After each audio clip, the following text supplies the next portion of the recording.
আরটিভির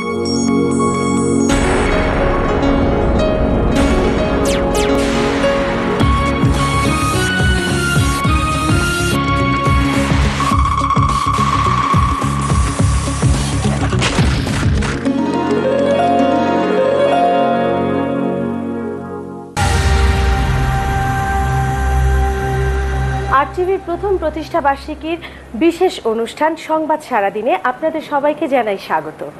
এই বিশেষ আয়োজনে আপনাদের সাথে আমি আছি তাজিন আহমেদ। প্রিয় দর্শক, 2005 সালে 26 ডিসেম্বর যাত্রা শুরু করেছিল আরটিভি। দেখতে দেখতে পেরিয়ে গেছে এরই মধ্যে একটি বছর। আর এই এক বছরে আরটিভি তার ব্যতিক্রমী অনুষ্ঠান এবং নিরপেক্ষ সংবাদ প্রচারের মাধ্যমে দর্শক মহলে তৈরি করে নিয়েছে তার নিজের স্থান। প্যাকেজ শব্দটি এখন আমাদের দেশে অনেক বেশি একটি পপুলার শব্দ। রাজনীতি থেকে শিল্প সংস্কৃতি এক এক ক্ষেত্রে এর মানেও কিন্তু এক এক রকম। কি আমার কথা বিশ্বাস হচ্ছে না, তাই না? চলুন না দেখি। হ্যাঁ, ওই সবগুলো মোবাইল সাপ্লাই।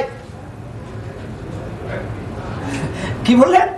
প্যাকেজ মানে আমাদের প্যাকেজ? আমাদের প্যাকেজ তো মোবাইল প্যাকেজ, বাজারের সেরা প্যাকেজ। আপনি আমাদের একটি মোবাইল কিনলে আপনার পুরো পরিবারের সবার জন্য মোবাইল সিম ফ্রি। এটা হচ্ছে আমাদের প্যাকেজ, সেরা প্যাকেজ। ঠিক আছে, ওকে। প্যাকেজ জগতে আমরাও পিছিয়ে নেই। আমাদের বিমানে যে দেশের টিকিট কিনবেন সে দেশের 5 স্টার হোটেলে 2 দিন 2 রাত থাকা খাওয়া ফ্রি। আপনারা দেখছেন আরটিভির প্রথম প্রতিষ্ঠা বার্ষিকীর বিশেষ অনুষ্ঠান সংবাদ সারাদিন, আর আপনাদের সাথে আমি আছি তাজিন আহমেদ। আচ্ছা, আদিম যুগে কিংবা রাজা বাদশাদের সময় যদি টিভি চ্যানেল থাকতো, সে সময় সংবাদ উপস্থাপন কেমন হতো? আসসালামু আলাইকুম। চ্যানেল আকবরীর সংবাদ পাঠে আমি কুতুবুদ্দৌলা আপনাদের সংবাদ শুনাইতেছি। এক শাহী এলানে সুলতানে আলা নাসিরুদ্দুনিয়া ওয়াদ্দিন আবুল মুজাফফর নসরত শাহ দরবারে তশরিফ আনিয়া আজ এক ফরমান জারি করিয়াছেন যে মুলুকি বাঙ্গালায় আজ হইতে আগামী 1 বৎসরের জন্য সকল কৃষক পরিবারের খাজনা মৌকুফ করিয়া দিয়াছেন। আজ কতগুলা অচেনা প্রাণী উত্তর বনের কালা শামুর 63 পোলাময়ের মধ্য থেকে 22টারে লইয়া গেছে। কাল্লা শামুর লগে কথা কইলে সে জানায় এতে তার কোনো দুঃখ নাই, যা যাওয়ার তা বলে যাইবই। দিন যতই যাচ্ছে টিভি চ্যানেলের সংখ্যাও কিন্তু ততই বাড়ছে।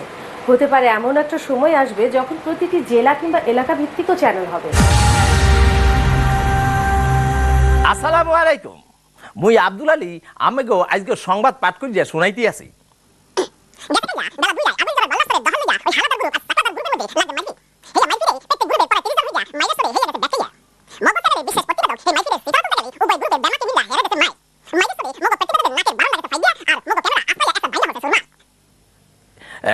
আজকে আর সংবাদ পাঠ করিয়া শুনাইতে পারতে আছে না, মোর আবার ঢাকায় যাইতে হইব। আজকে আমি চললাম, আল্লাহ হাফিজ। আমি সংবাদ পাঠ করতেছি, আমি সুষমা। আজকা দুপুর 2টার দিকে আলু বাজার চিপ্পা গলিতে রেস্কা 2টা হুমকে পিচ্ছ বাটে করবার যাইয়া চাকার লগে বি আটকা গেছে গা।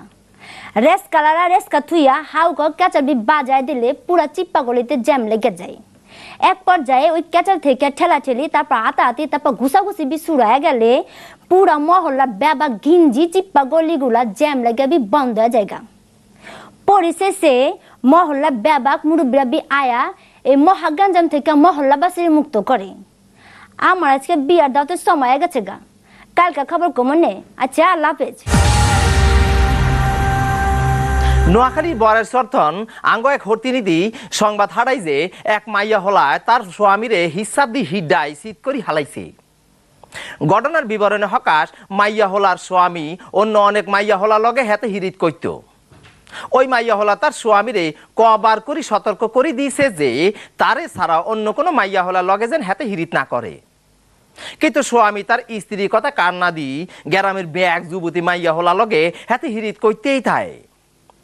এক পর্যায়ে স্ত্রী তার স্বামীর এরুম্মা কাণ্ড বন্ধ করতে না হারি সেতি গি হেতারে হিস্সা দিয়ে জন্মের হিডান হিডায়। বর্তমানে ওই স্বামী মেডিকেলে ভর্তি আছে। আর বউ আরে ডাইছে, আল্লাহ জানে আর কহলে আজ কি আছে। আজ সংবাদ পাঠ ইয়ানি শেষ করতে আসি। আসসালামু আলাইকুম, আল্লাহ হাফেজ।